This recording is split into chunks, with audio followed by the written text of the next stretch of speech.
ఉన్న బంగారాన్ని విడిపించి ఆ రోజు ఆన్లైన్ రేటుకే మేము కొంటాం. Sharma gold company. ఆంధ్రప్రదేశ్ లో మరికొన్ని గంటల్లో ఎన్నికల ఫలితాలు విడుదలయ్యే సమయంలో ప్రతి ఒక్కరు కూడా ఆంధ్రప్రదేశ్ రాజకీయాల్లో ఏం జరుగుతుందని చెప్పేసి ఉత్కంఠతో ఎదురు చూస్తూ ఉన్నారు.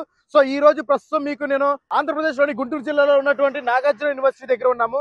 సో చూసినైతే ఈ నాగార్జున యూనివర్సిటీ దగ్గర మాత్రమే దాదాపుగా 7 ఎమ్మెల్యేలు, 1 ఎంపీ ఫలితాలను ఇక్కడ నాగార్జున యూనివర్సిటీలో విడుదల చేయబోతున్నారు.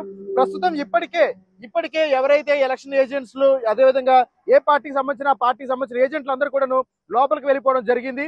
లోపలికి వెళ్ళిపోయారు. అంటే ఆ సమయంకే మరి కాసేపట్లో ఈవీఎం మిషన్ లో నుంచి ఎన్నికల ఫలితాలను లెక్కించే సమయం ఆసనమైంది కాబట్టి దానికి సంబంధించి తగు చర్యలు చేపడుతున్నారు. అదేవిధంగా ఇక్కడ ముఖ్యంగా మనం చూసినట్లయితే విజువల్స్ లో ఇక్కడ పోలీస్ సిబ్బంది అందరూ కూడాను తెల్లవారుజాము నుంచే పహారా కాస్తున్నారు. అదేవిధంగా ఇక్కడ ఎలాంటి అవాంఛనీయ సంఘటనలు జరగకుండా ఉండేందుకు ప్రత్యేకమైన చర్యలు చేపడతారని చెప్పొచ్చు.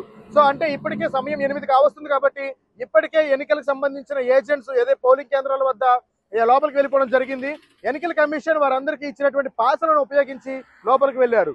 లోపలికి వెళ్లే ముందు వారందరినీ కూడా క్షుణ్ణంగా తనిఖీ చేసి వారెవ్వరు కూడా ఎక్కడ కూడా అంటే ఎలక్ట్రికల్ డివైజెస్ కానీ కెమెరాలు కానీ లోపలికి తీసుకెళ్లకుండా ఉండేలాగా తగు చర్యలు తీసుకుంటున్నారు.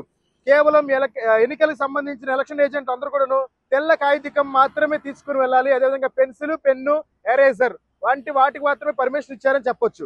సో ముఖ్యంగా లోపల చూసినట్లయితే కనుక ఆ పోలీస్ సిబ్బంది ప్రత్యేకమైన ఏర్పాట్లు చేశారు. అంటే ఆ డ్రోన్ కెమెరాలతో ప్రత్యేకమైన నిఘా ఏర్పాటు చేశారు. అదేవిధంగా గేటు ముందు నుంచే ప్రతి 500 మీటర్లకి ఒక బార్ గేట్స్ లను ఏర్పాటు చేసి క్షుణ్ణంగా తనిఖీ చేస్తున్నారు. ఇంకా ఇంకొక విషయం ఏంటంటే ఇక్కడ మనం చూసినట్లయితే కనుక లోపలికి వెళ్లే ముందు ప్రతి ఒక్కరికి కూడా బ్రీత్ అనలైజర్ టెస్ట్ చేస్తున్నారు. అంటే ఎవరైనా మద్యపానం కానీ సేవించి ఉంటే వారందరిపై తగు చర్యలు తీసుకుంటామని చెప్పేసి పోలీస్ సిబ్బంది చెప్తుంది. సో ఏదైనా అవాంఛనీయ సంఘటనలు జరిగితే కనుక వారిపై తగు చర్యలు తీసుకుంటామని చెప్పేసి పోలీస్ సిబ్బంది, ఎన్నికల కమిషన్ కూడా ఎప్పటి నుంచో సమాచారం అందిస్తూ ఉంది. సో అదేవిధంగా దానికి అనుగుణంగానే పోలీస్ సిబ్బందిని ప్రత్యేకమైన సిఆర్పీ బలగాలను కూడా గేటు ముందు పహారా కాస్తున్నాయి.